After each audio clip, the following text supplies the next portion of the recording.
Contexte historique et stratégique au début du XIXe siècle.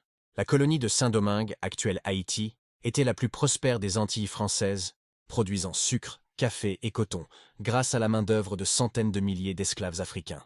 La rébellion débutée en 1791, menée entre autres par Toussaint Louverture, amorça la destruction de l'ordre esclavagiste malgré de féroces tentatives françaises pour rétablir la domination coloniale.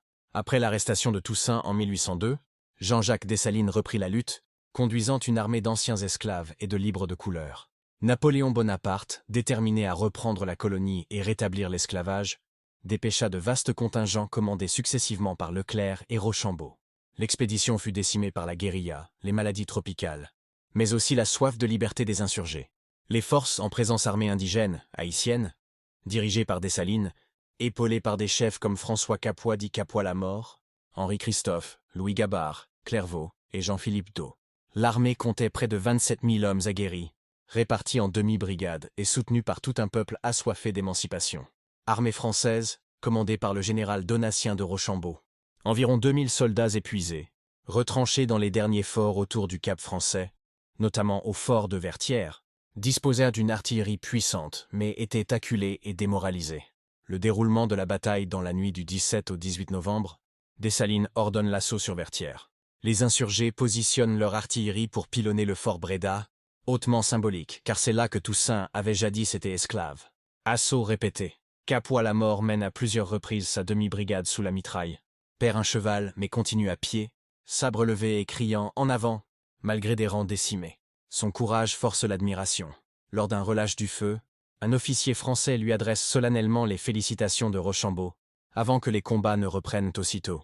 Renfort. Voyant ses unités épuisées, Dessalines envoie Gabart, Clairvaux et D'O renforcer la pression. L'après-midi, Gabart et Noël Benjamin investissent la butte Charrier, amplifiant la confusion chez les Français. Résistance française.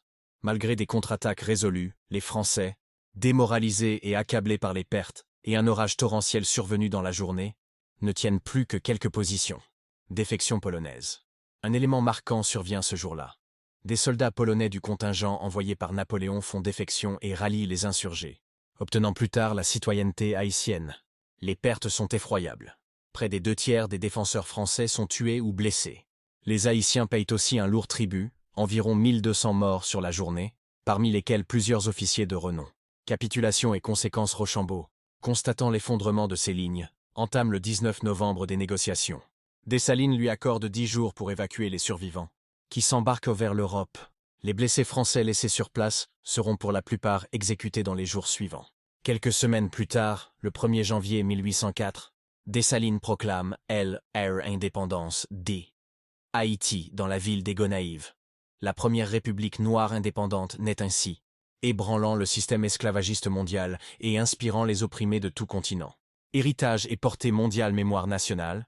Le 18 novembre est célébré en Haïti comme la fête de la victoire de Vertières, symbole de l'armée et de la liberté. La bravoure de Capois-la-Mort, leur intelligence stratégique de Dessalines et la solidarité populaire sont devenus des références majeures de l'identité haïtienne. Répercussions internationales. Haïti sera mise au banc des nations esclavagistes, mais ouvre la voie à d'autres luttes pour la dignité, au sein et au-delà des Amériques. Plus jamais aucun peuple esclavagisé n'allait ignorer la leçon de Vertières. En résumé, la bataille de Vertières s'impose comme un jalon décisif de l'histoire universelle, célébrant l'héroïsme des opprimés et la victoire, coûteuse mais éclatante, de la liberté sur la servitude. S'il vous plaît, partagez cette vidéo puis abonnez. Merci.